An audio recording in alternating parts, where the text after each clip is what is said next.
Good afternoon. I am Councilwoman Cindi Fowler. I am the Chair of Government Oversight and Appointments and Vice Chair of the Majority Caucus. I'm joined here today by Councilwoman McCraney, Majority Caucus Chair, Councilwoman Betsy Rui, Councilman Pat Mulvihill, and Councilman Andrew Owen, all members of what will be the charging committee that will investigate and examine the allegations of misconduct by Councilman Piagentini and consider the recommendation of removal. We have asked President Winkler to exercise his authority to form an ad hoc committee to examine the findings of fact and to proceed with the process to determine next steps. We invited the Minority Caucus to join us in what historically has been a bipartisan effort when allegations of misconduct were brought against a sitting member of the council. In all cases, charges were brought against members of the Majority Caucus. But now, when charges are against a member of the Minority Caucus, the senior members refuse to step up as they have in previous cases. And I mention senior members because there are members who have only been in office here for 10 months, and they were not present for any of the previous proceedings. But others sat through at least one, if not all, 3 trials. They are familiar and they remember well the willingness to participate. Their input would be most valuable as we examine and consider next steps. I can't imagine why they would not want to be represented at the table. So, I am disappointed, I'm dismayed that we find ourselves alone at the table with no cooperation from the Minority Caucus. Accusations of partisan politics has been the narrative since the Ethics Commission handed down their unanimous verdict on October 19th. And they claim partisan politics is behind the whole process. From allegations that the members of the Ethics Commission were politically biased, to the whole process being a farce and politically motivated. I would like to remind the public of comments made by one of the members of the Minority Caucus back in February. Councilman Kramer signed on as a co-sponsor of the resolution to ask the Ethics Commission for an opinion. And I want to follow that immediately with a bit of an explanation and a request of my colleagues to join me. And yes, I've had an opportunity to work on as Vice Chair of the Budget Committee.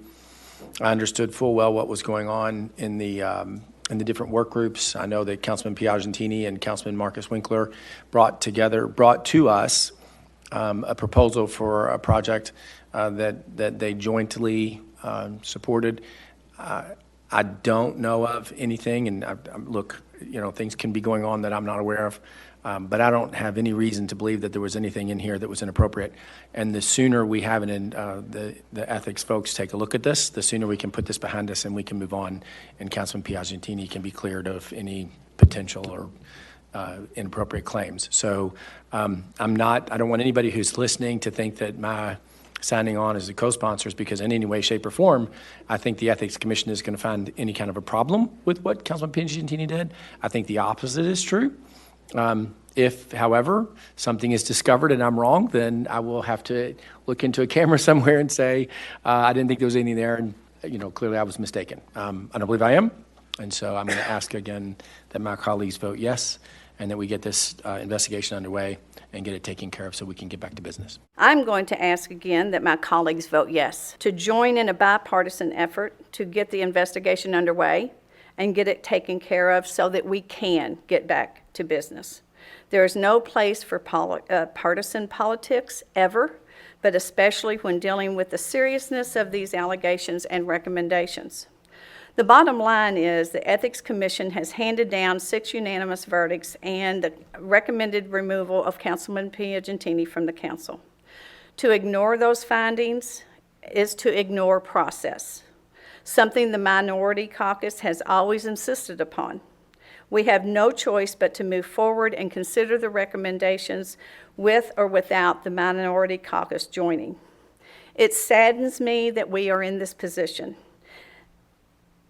And it saddens me that there is no contrition from Councilwoman Piagentini for putting us in this position in the first place while stacking the cost of the trial and these proceedings on the back of taxpayers. I need to lay out the timelines for next steps. The Charging Committee will meet next week to select a chair, a vice chair, and set meeting dates and to consult with counsel to examine the facts of the case over the next few weeks and to come to an agreement on whether or not we proceed with charges. If we decide to move forward, the official charges will be filed with the council clerk, who will pass those on to the President Winkler and the respondent, and then a trial will be scheduled. And I believe that Councilwoman McCraney would like to say a few words. Thank you, Councilwoman Fowler. We want to be clear. This is not a political process. This is a process, however, and a process that allows anyone on the Metro Council to have a fair trial. That's what we are here to represent. A charging committee who simply wants to hear the facts. We've heard from the Ethics Commission. But the beauty of this process is we get an opportunity as a council to look at the whole picture and to hear from our colleague. To not want to be a part of this process is saddening. It is an obligation. I have no pleasure in standing before you, having to be a part of a charging committee on one of our colleagues, but it's a responsibility. And I take it seriously. And I ask all of our colleagues on the Metro Council to join us in a fair trial so that we can hear the facts, make a wise decision, and get on with the people's business. Thank you. Thank you, Councilwoman. I guess that's all. If there are any questions, we'll try to answer those the best we can. Why do you think no Republicans decided to join? You know, I really wish I knew the answer to that question. I don't know. I mean, I can't imagine why they would not want their input given while we are examining the findings and the facts in the case. I mean, it's astounding to me. What does a trial look like that you're going to put on? Well, now, first, we would have to decide that we are going to do charges. So, you know, that's kind of putting the cart before the horse. But, you know, it would just, if we decide to go forward with charges, then it would mimic the trial that we had for some of our other colleagues.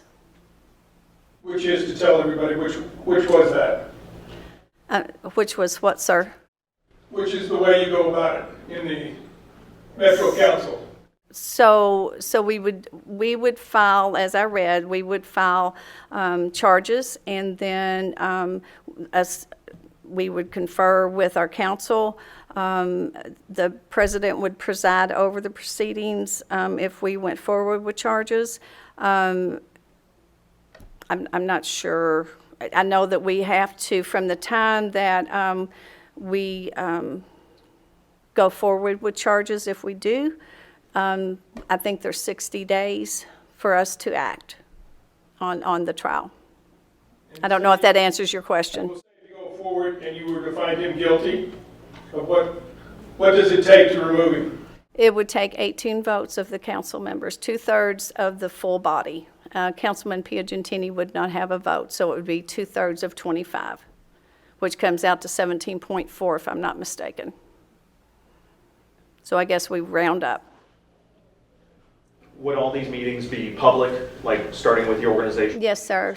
So when we meet next week, and we haven't decided that date yet, we will decide on the dates then that we will be meeting, and the council clerk will notify everyone for those meetings. Yeah, and if we have to have a special meeting, then of course you'll be notified for that as well. How did you go about trying to get Republican participation? Was it individual conversations or just an email? I had Yeah, I had several individual conversations, but last Wednesday, might have been Thursday, I'm sorry. I think it was the same day that we had the press conference. I think it was Thursday. So I sent them an email and asked them for their participation, told them how very important it was that we would hear their input. It's not like they would have to vote against their colleagues, but just have a place at the table. And if, we need to hear their side of things. And, other than that, I don't know what to say about it. Back from anybody? No, sir, I did not. I asked them if they would contact me by noon, day before yesterday on Monday, and I didn't hear from anyone. Followed up with any individual face-to-face conversations? I did a couple, but no. Question about the process for this commission or committee moving forward. You need 5 people, right, under the rules to bring charges. You have 5 people here. I guess what's the process if, one person decides, I don't want to move forward with charges, but the other 4 do? Do you go and get another person, or do you decide not to move forward? No, I believe that there would be a vote, and the majority vote would be what we go with. Yep. Anyone else? We appreciate you being here today. Thank you.